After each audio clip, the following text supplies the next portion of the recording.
Perkenalkan, nama saya Azhar Noval Firdiantama. Di sini saya akan menjelaskan penjelasan dasar teori. Pada percobaan ini kami menganalisis konsep kalor dan perpindahan kalor pada pembuatan es krim menggunakan metode putar kaleng serta percobaan balon. Kalor adalah energi panas yang berpindah dari benda bersuhu lebih tinggi ke benda bersuhu lebih rendah. Pada percobaan es krim, kalor dari susu berpindah menuju media pendingin berupa campuran es dan garam kasar. Akibat perpindahan kalor tersebut, suhu susu menurun hingga akhirnya membeku menjadi es krim. Perpindahan kalor pada percobaan ini terjadi melalui konduksi dan konveksi. Konduksi itu terjadi saat kalor berpindah melalui dinding kaleng biskuit karena adanya kontak langsung. Sedangkan konveksi terjadi ketika susu bergerak saat kaleng diputar sehingga suhu susu menjadi lebih merata. Selain itu, garam kasar berfungsi menurunkan titik beku es sehingga suhu media pendingin menjadi lebih rendah dari 0 derajat Celcius dan mempercepat proses pembekuan susu. Perkenalkan, nama saya Muhammad Ernest Setiawan. Di sini saya akan menjelaskan tentang perhitungan kalor pada praktek membuat es krim yang sudah kami lakukan. Pada percobaan ini digunakan sekitar 800 ml susu atau setara dengan 0,8 kg dengan suhu awal susu sekitar 30 derajat Celcius dan juga suhu akhir sekitar minus 6 derajat Celcius. Perubahan suhu dihitung menggunakan rumus delta T, di mana suhu awal dikurangi dengan suhu air, yaitu kita mendapat hasil 36 derajat Celcius. Kemudian kita menghitung kalor dengan menggunakan rumus Q sama dengan massa susu dikali kalor jenis susu dan juga dikali perubahan suhu, yaitu didapat sekitar 120.960 joule. Pada percobaan ini juga terdapat kalor sensibel dan kalor laten. Apa itu kalor sensibel? Kalor sensibel adalah ketika suhu susu turun dari 30 derajat Celcius menuju titik bekunya tanpa perubahan wujud. Jadi bisa dikatakan kalor sensibel itu perubahan suhu. Sedangkan kalor laten terjadi ketika susu mulai berubah wujud dari yang awalnya cair menjadi semi padat atau berubah menjadi es krim. Perkenalkan, nama saya Altaf Rizky Ramadan. Di sini saya akan menjelaskan perubahan wujud dan penurunan titik beku.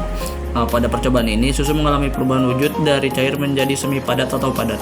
Perubahan wujud tersebut terjadi karena kalor dari susu terus dilepaskan menuju media pendingin. Media pendingin yang digunakan berupa campuran 5 kg es batu dan 500 gram garam kasar. Penambahan garam menyebabkan titik beku air menurun sehingga suhu campuran menjadi sekitar minus 10 hingga minus 18 derajat Celcius. Konsep ini disebut penurunan titik beku. Karena suhu media pendingin menjadi jauh lebih rendah dibandingkan suhu normal es, proses pembekuan susu menjadi lebih cepat sehingga es krim dapat terbentuk dalam waktu sekitar 35 menit. Namun percobaan ini terdapat beberapa human error seperti putaran kaleng yang tidak konsisten, pengukuran massa es dan garam yang kurang presisi, serta posisi kaleng yang terkadang tidak terendam sempurna di dalam media pendingin.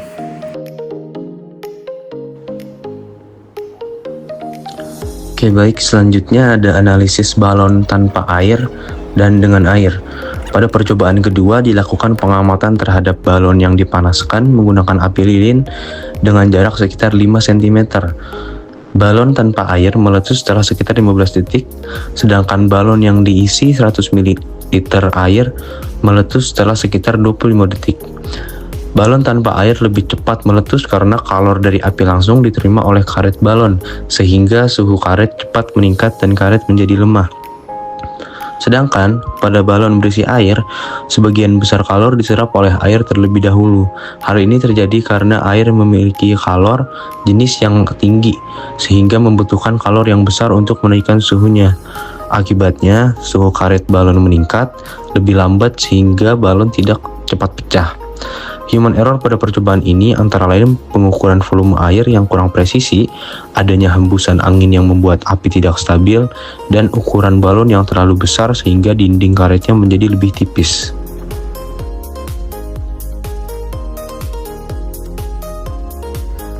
Saya Arvelana Zizi.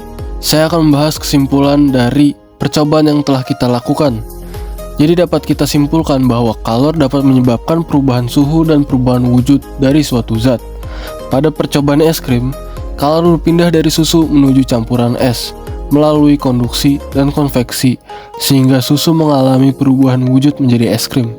Penambahan garam juga terbukti mampu menurunkan titik beku air, sehingga media pendingin menjadi lebih dingin dan mempercepat proses pembekuan. Sedangkan pada percobaan balon yang berisi air lebih lama meletus. Mengapa? Karena air mampu menyerap kalor lebih banyak dibandingkan udara.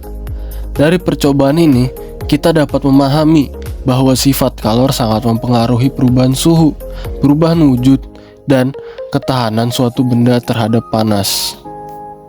Sekian dari saya dan kelompok saya. Mohon maaf jika ada kekurangan. Terima kasih.